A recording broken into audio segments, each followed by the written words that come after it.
also watching, and I want to play out for you this meeting that Attorney General Pam Bondi has convened of the cabinet as they're talking about this new task force to eradicate anti-Christian bias. Let's listen into this meeting taking place in our nation's capital.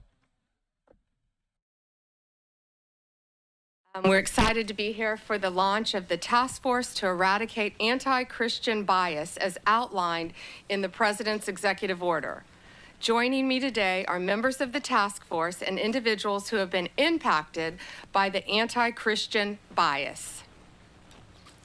Together, this task force will identify any unlawful anti-Christian policies, practices, or conduct across the government, seek input from the faith-based organizations and state governments to end anti-Christian bias, find and fix deficiencies in existing and regulatory practices that might contribute to the anti-Christian bias.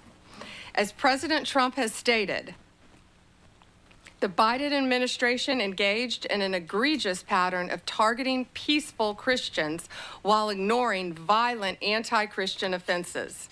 The president is right. Biden's Department of Justice abused and targeted Christians. Pro-life Christians were arrested and imprisoned for peacefully praying outside abortion clinics. The FBI spied on traditional Catholics in their parishes. President Biden declared Easter Sunday to be Transgender Day of Visibility. No longer. Vandalism against churches was 8 times higher in 2023 than it was in 2018.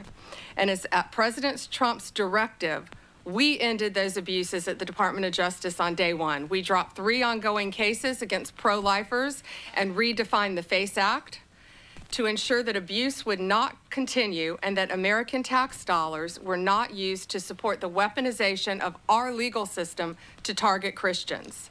Just a few weeks ago, we convicted a man in Arizona for a plot to bomb Christian churches. The Department of Justice will protect religious liberty for Christians and for all Americans. We'll work closely with everyone around this table and take a whole of government approach to solving this problem and ultimately protect Americans' First Amendment rights. The First Amendment isn't just a line in the Constitution. It's the cornerstone of our American liberty. It guarantees every citizen the right to speak freely, worship freely, and live according to their conscience without government interference. Protecting Christians from bias is not favoritism. It's upholding the rule of law and fulfilling the constitutional promise. Thank you to President Trump. We have an incredible opportunity, all of us around this table, to protect the rights of all citizens from discrimination based on their religious beliefs.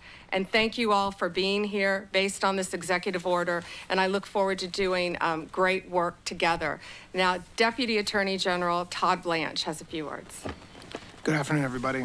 First, thanks everybody for coming and for members of the task force for being here today and for your commitment to this important effort. If you look around this table and the leadership that's here, I know that combined with our shared determination to establish sound, effective policies and to push back against any form of anti-Christian or anti-religious bias that has taken root within the federal government, this will allow us to carry out the President's executive order. I want to echo what Attorney General Bondi just said. Supporting the free expression of faith is not just a constitutional principle. It is something that all forms of civil government should be encouraging. At its core, the executive order we're here to talk about today affirms a fundamental truth. Every individual has the freedom to choose their religious faith. And once made, that choice should never be subject to discrimination or bias from our government. Now, unfortunately, over the past several years, we've seen troubling signs to the contrary. We have witnessed actions that suggest an underlying bias against people of faith, particularly Christians. This task force was created to make sure this never happens again in America.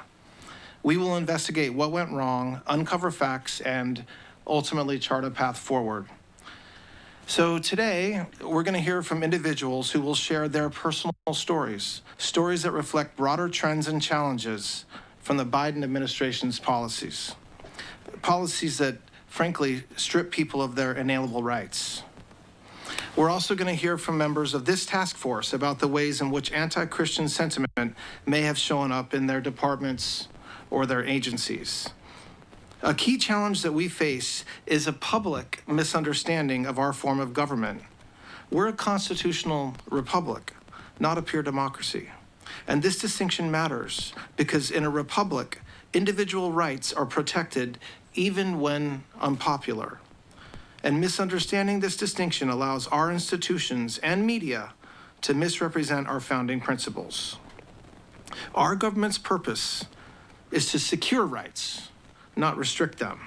So yes, this task force has a big job ahead, but it's a vital one, and it's one that we're going to get done.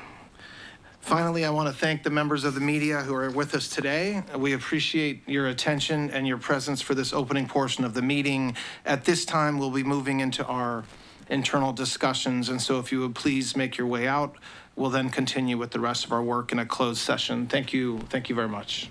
All right, just listening in there to AG Pam Bondi and others at this cabinet meeting. You saw them around that table in our nation's capital discussing this anti-Christian bias task force that was signed as an executive order by President Trump just a few weeks, short weeks after the inauguration. So